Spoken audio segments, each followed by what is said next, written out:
Preobrat. .tk. Naslov zapisa, denaristična goveda.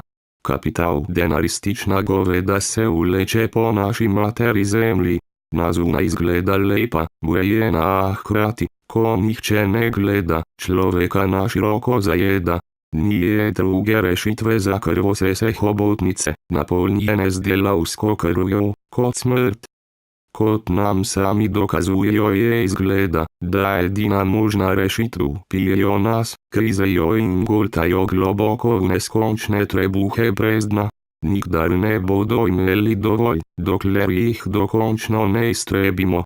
Ne zaležejo jim besedila, opozorila ali govorjenje.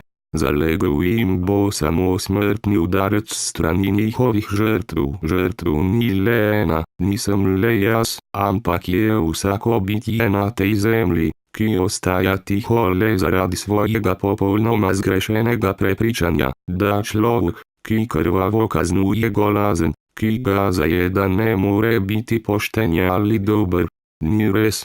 Človek, ki kaznuje golazen, sploh če ima poleg vsega še krvavo mesarske roke, zaradi tega si zasluži izjemnega spoštovanja, ker ste omeji nadaljne žrtve, ki jih te zajede povzročajo.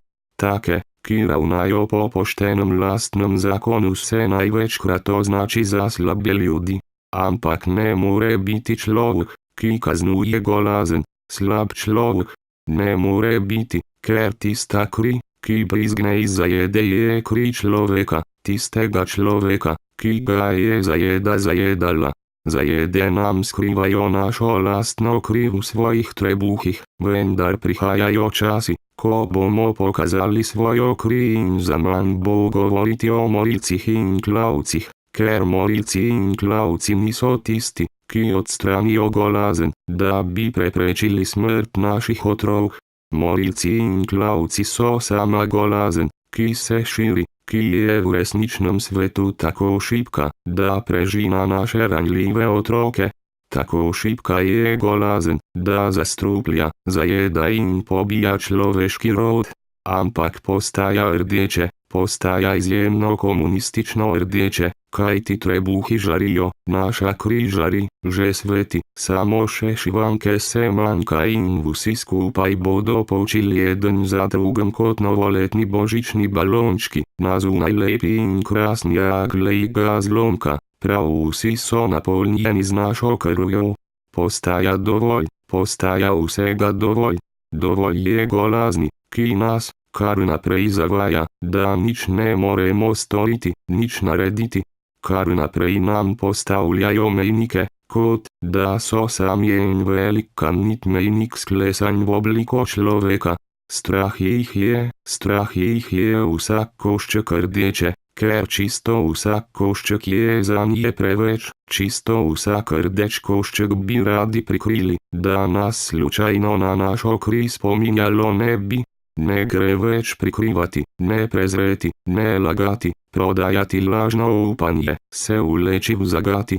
Mi se prebujamo, mi smo množica, mi smo vsi in odvija se preobrat pred našimi očmi. Postajamo večina in oni manjšina. Vem, da moje misli, moje besede dosežejo izjemno malo dobrih ljudi, ki bi vsaj na branje pripravljeni bili. Velika črna večina le živčno trza po miški, ker ni sposobna od mami vse pomiriti, ker niti mamila niso več dovolj, da bi se pomirili. Njihovo edino upanje je tema, jejo našo svetlobo, nam pustijo temo. Več svetlobe nam bodo pogoltali, bolj temeljito jih bomo iztrebili, ker svetloba je večna, v naših srcih žari in kjerkoli že konča naša kri, tam žari. Zdaj postajamo mi tisti, ki jim dajemo lažno upanje, da nikdar ne bodo kaznovani. Ampak glej ga, poglej presenečen obraz, kar naenkrat se kri pocedi. Z vsakim dnem postajam bolj in bolj občutljiv na prezir, krajo, laganje, lažno upanje, pasti, prevare, sesanje krvi, norčevanje, lažne govorice, na onemoglost spečih ljudi, na žlehtnobo zajedavih ljudi, občutljivost se veča in veča, se kar še napenja, dokler ne bo vsega dovolj. Postajam izjemno nestrpen, slab, nesramen in škodljiv do vztrajno nesramnih, škodoželjnih hobotnic. Postajam cel hudič do hudičevih. Čutim, da postajam človek, odsev, ki odseva. Erik Valla, 4.12.2012